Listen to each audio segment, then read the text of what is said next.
فرمایا اللہ اس شخص کے چہرے کو تر و تازہ رکھے جس نے میرے سے کوئی حدیث سنی، پھر جیسے سنی اس کو ویسے آگے پہنچا دیا۔ اور آقا کریم نے فرمایا بعض اوقات سنانے والا اس پر اتنا پہنچ کے عمل نہیں کرتا جتنا پھر سننے والا اس کے اوپر عامل ہو جاتا ہے۔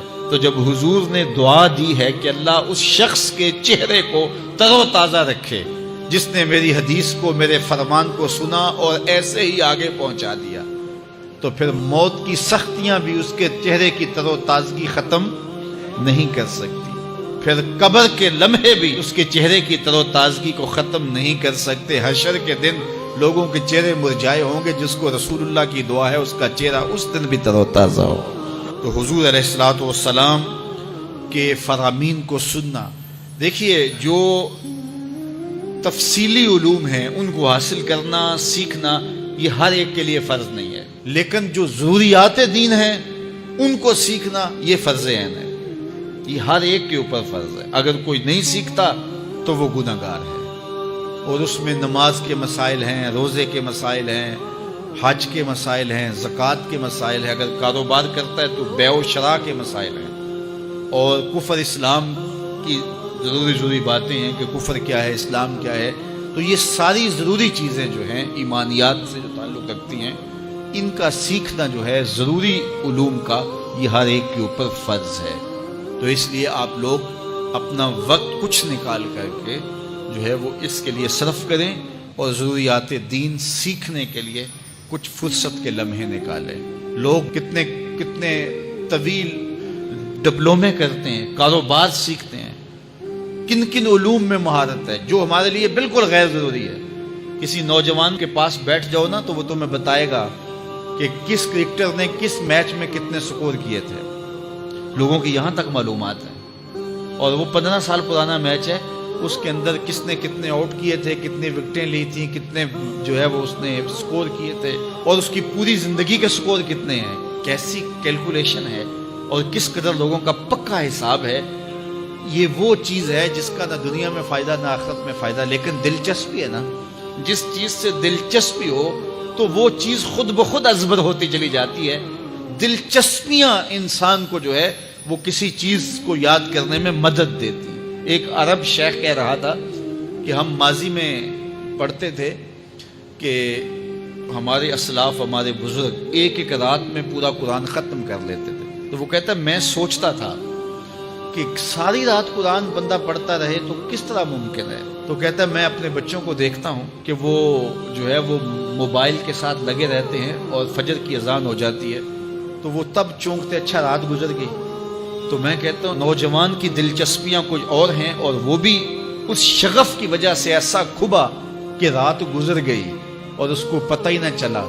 تو جن کو قرآن کا نشہ ہو گیا تھا ان کی ساری راتیں قرآن میں گزر جاتی تھی، اور ان کو پتہ ہی نہیں ہوتا تھا کہ رات بھی گزر گئی ہے، اور اذان ہوتی تو پھر پتہ چلتا کہ اچھا رات گزر گئی ہے۔ تو یہ شوق اگر پیدا ہو، شوق تو دیکھیے یہ گیموں کا پیدا ہو جائے، کھیلوں کا پیدا ہو جائے، تو وہ انسان کو کیا کچھ سکھا دیتا ہے۔ اور جس کے سینے میں کتاب اللہ کا شوق پیدا ہو جائے تو پھر کیوں نہ اس کے سینے کے اندر جو ہے وہ طلب کتاب اللہ کی تلاوت کی پیدا ہوگی۔ تو اپنے سینوں میں علم حاصل کرنے کا شوق پیدا کرو، علم سیکھو، اپنی نسلوں کو سکھاؤ، اپنی اولادوں کو دین سکھاؤ، اپنی اولادوں کو نماز کا خوگر اور عادی بناؤ، ان کو کھینچ کھینچ کے نماز کی طرف لے جاؤ، یہ عادی بن جائے نماز کے، تاکہ بعد از انتقال دعاؤں کے سلسلے جاری رہیں۔ رسول کریم صلی اللہ علیہ وآلہ وسلم نے ارشاد فرمایا کہ ایک فقیہ، ایک عالم شیطان پر 1000 عابدوں سے بھاری ہے۔ 1000 عابد عبادت میں لگے ہوں شیطان کو ان کی وہ ٹینشن نہیں ہوتی جو ایک عالم کی ٹینشن ہوتی ہے۔ اس لیے وہ ایک طالب علم کو دین سے ہٹانے کے لیے جتنی محنت کرتا ہے، وہ ایک تہجد گزار کو تہجد سے ہٹانے کے لیے وہ محنت نہیں کرتا۔ ہمارے استاد فرمایا کرتے تھے کہ شیطان تخت لگا کے بیٹھ گیا تو کسی نے آ کے بتایا کہ میں 2 آدمیوں کے درمیان لڑائی ڈال دی ہے، تو وہ بڑا خوش ہوا، تھپکی دی اپنے چیلوں کو کہ تو نے بہت اچھا کیا ہے۔ پھر کسی نے آ کے بتایا کہ میں نے چوری کی واردات کروا دی ہے، تو اس نے اس کو بھی تھپکی دی۔ پھر کسی نے کہا کہ میں نے جو ہے وہ برائی اور بدی تک لوگوں کو پہنچا دیا ہے اور زناکاری میں لوگ میری کوششوں سے مبتلا ہو گئے ہیں. تو اس نے کہا واہ واہ تو نے بھی بہت اچھا کام کیا, اس کو بھی داد دی. تو مختلف لوگ آ کے اپنی کارروائیاں اس کے چیلے چانٹے بیان کرتے رہے, اور ایک آیا اور اس نے کہا کہ ایک طالب علم جا رہا تھا تو میں نے اس کو ورغلا کر کے جو ہے وہ دین کی راہوں سے دور کر دیا ہے. تو وہ پڑھنے جا رہا تھا لیکن اس نے اپنا رخ بدل لیا تو وہ اچھل پڑا. تو باقیوں نے کہا کہ ہم نے اتنے بڑے بڑے کام کیے ہیں, یہ تو ایک معمولی کام تھا. اس نے کہا تمہیں نہیں پتا یہ کتنا بڑا کام کر کے آیا ہے. تو شیطان انسانوں کے روپ میں بھی ہوتا ہے. تو بعض اوقات جو علم پڑھنے والے ہوتے ہیں ان طلباء کو شیطان بھی وسوسہ اندازی کرتا ہے, اور بعض لوگ بھی کہتے ہیں جی تمہارا مستقبل کیا ہوگا. دینی طلباء کے لیے بڑے مسائل ہوتے ہیں. وہ کہتے ہیں جی تمہارا مستقبل کیا ہوگا. مستقبل سمجھا کس کو ہے؟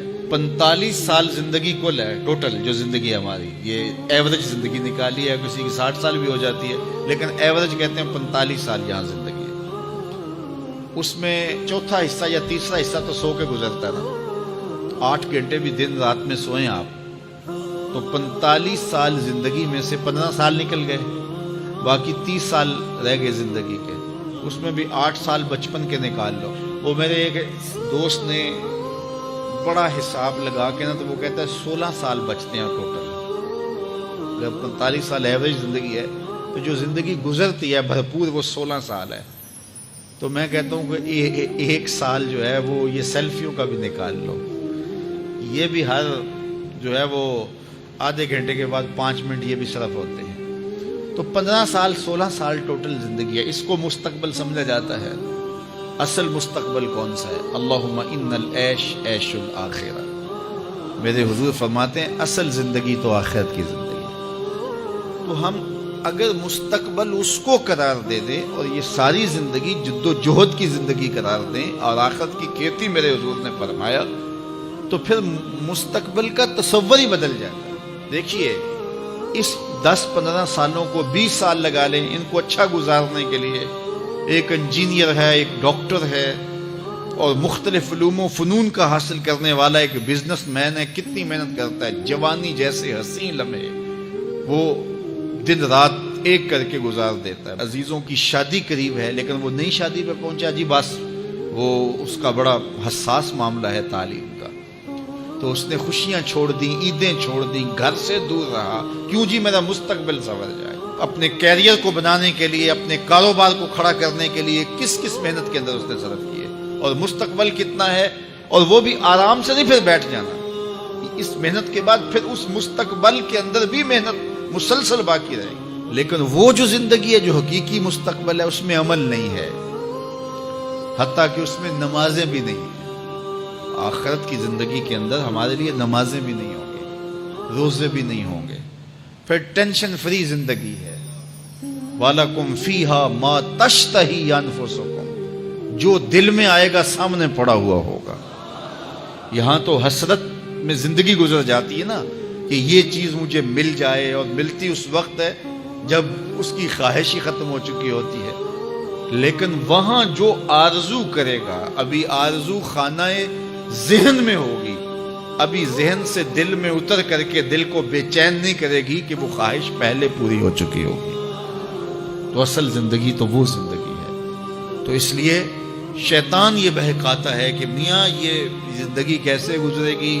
بالخصوص طلباء کو, دین سیکھنے والوں کو. میں تو اپنے طلباء کو کہتا ہوں کہ میری زندگی اچھی نہیں گزر رہی. میں نے دین پڑھا ہے, میں دین پڑھانے کے کام میں لگا ہوا ہوں, تو کیا میری زندگی اچھی نہیں گزر رہی؟ میں تو مطمئن ہوں, اطمینان کی زندگی گزر رہی ہے. تو دین پڑھو, دین میں خیر ہی خیر ہے, دین میں بلائی ہی بلائی ہے. تو دین خیر کی راہوں کا سفر